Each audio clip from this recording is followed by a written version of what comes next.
Hello, everyone, and welcome to the Confidence Faith channel. My name is Samantha. I am your relationship coach and consultant that's covering life, love, and business. So, today I want to discover you. I think everybody is here for the same reason, right? So, what is rediscovery? Rediscovery for Confidence Faith is taking you through a journey, maybe 5 steps, maybe more, taking you through a journey where you understand who you are, what's happened to you in life, and where you can go. Now, this can be for a person or this can be for a business. Why it's so flexible is because it's the same framework. But I'm not going to tell you what the framework is because that's why you work with me. But what I do want to share is that when we look for rediscovery, it's normally because we're looking for a new promised land. When we're looking to rediscover ourselves or our lifestyle, we get excited, we get full of hope and faith that something new and better is out there, that we can be more than what we expect. A lot of the times, though, in life, we set that to the side when it comes to survival. I mean, right? You want food and clothes and shelter. And so we lose that thrive for the goal. So imagine this.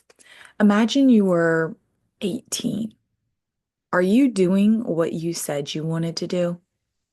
Now, I mean, if you said you wanted to become an NBA player or a rock star or something of that sort, there's different levels of that sort of caliber. But in general, for myself, okay, I wanted a certain car, I wanted a certain house, I wanted a certain thing.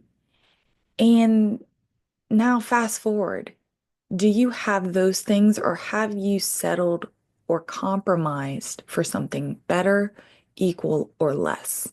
Now, that's a personal question you have to answer. But what I am saying is that this is where rediscovery comes in. When you start to lose the luster for life, that's when you need a relationship coach like myself to help you through so that you can rediscover yourself. I'm talking soul discovery, authenticity, feeling loved, knowing you're loved, not questioning what you're doing based on society, but literally living in you and saying, forget all the extra noise. I don't want the lies. I don't want the comparison. But what happens though? In business, in just daily lives, in relationships, we lose that. It's too much energy. We don't have enough time. There are 1,000 excuses that we can make to allow us to feel that we're just doing our best, but we're unhappy. See, the thing is that when you're unhappy, it doesn't matter what else is going on.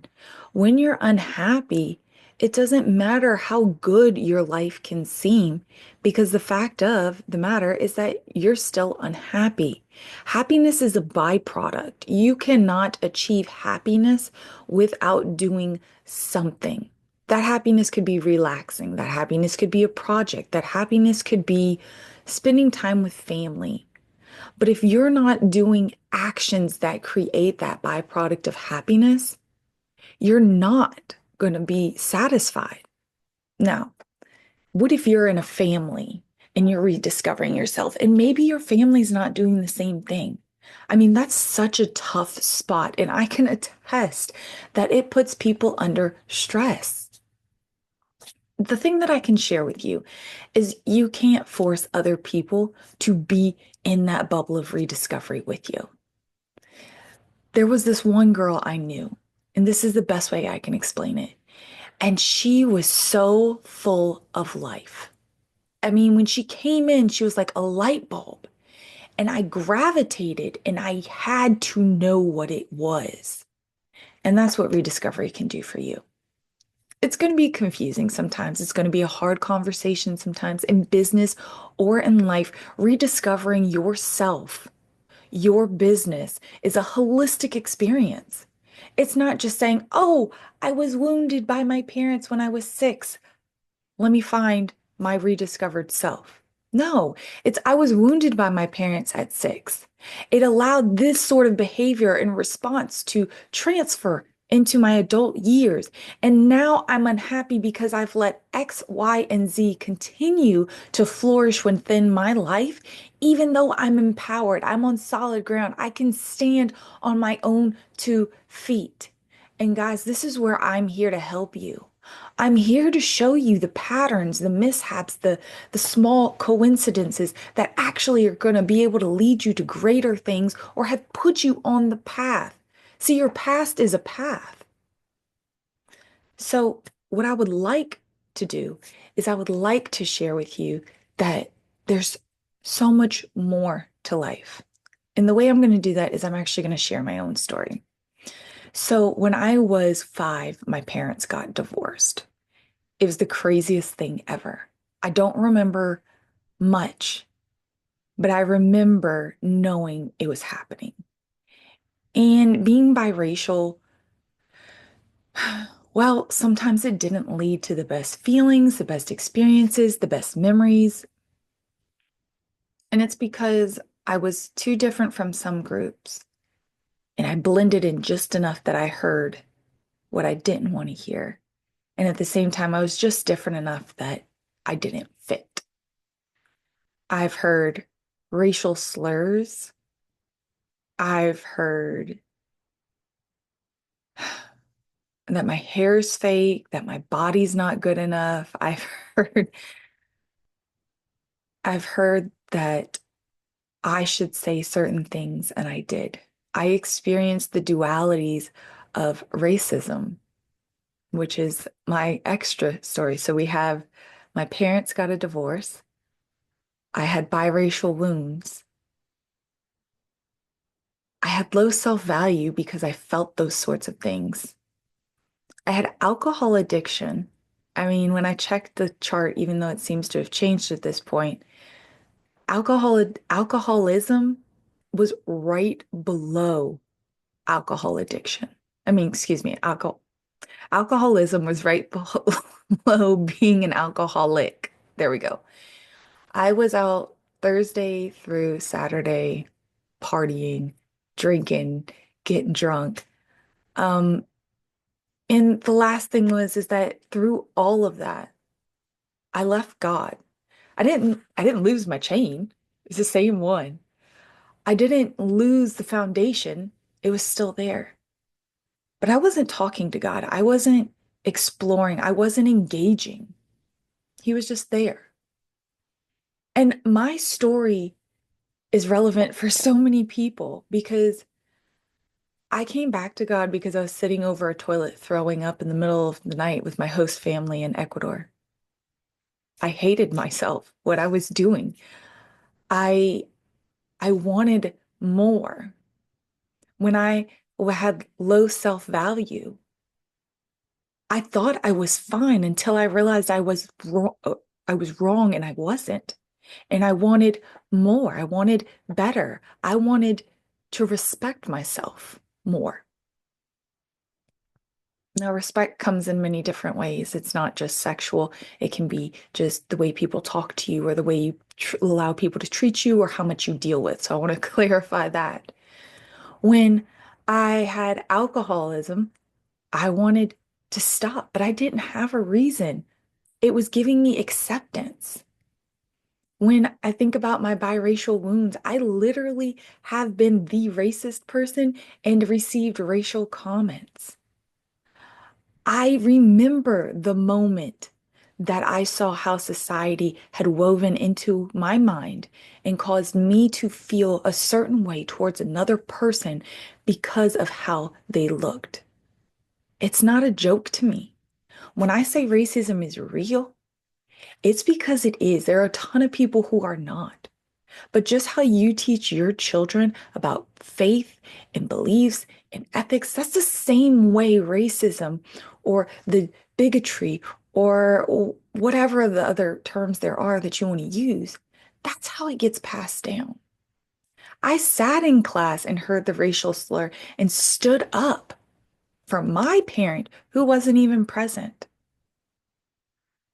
And when I dealt with parental divorce, I know what it's like for other kids to see their world shatter, to hold themselves together because they see their parents shattering too.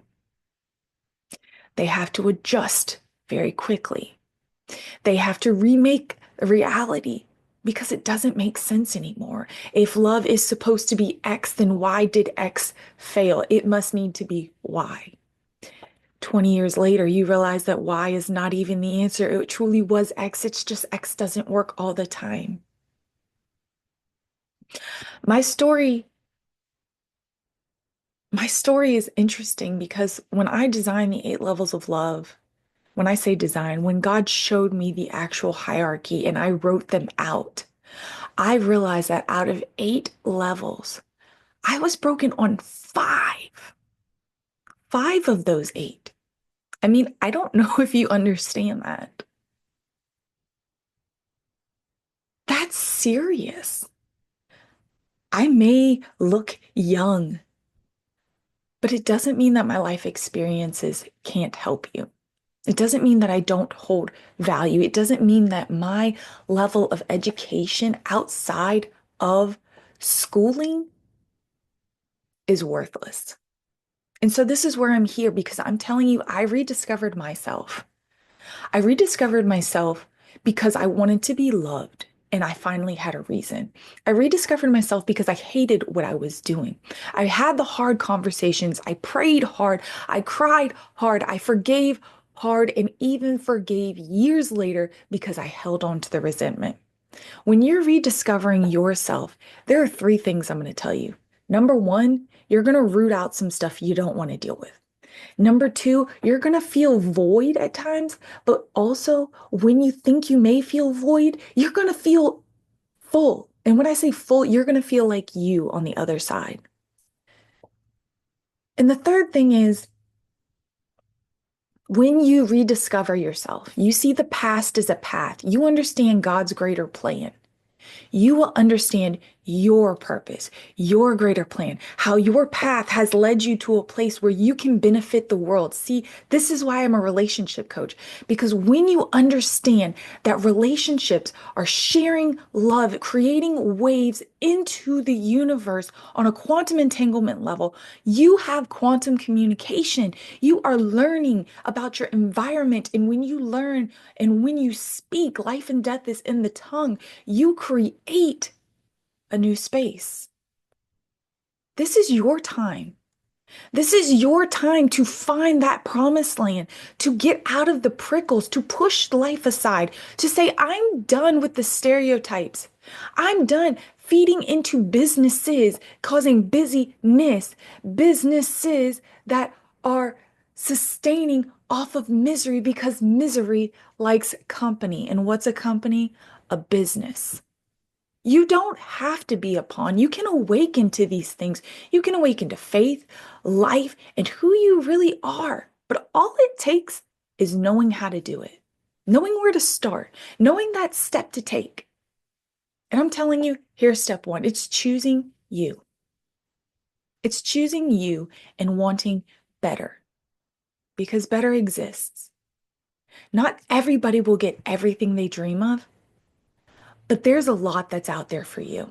So today, I want to encourage you to reach out to me. I want to encourage you to reach out to my blog and even look at it. Just read some of it. Read my about page and let me know in just an email if you need to how you resonate with it, how you like it, where you want to change, what's been your hardship, and let's just get you on a path. Not every time I talk to somebody, it's going to result in a sale. Sometimes God needs me to work in your life so you can do something bigger for His plan. And I'm okay with that. So I'm asking you just to try, just to trust me for a second. And so today, I want to say I'm so grateful you're here. Please go subscribe. And I cannot wait until we talk again. I'll talk to you later. Bye.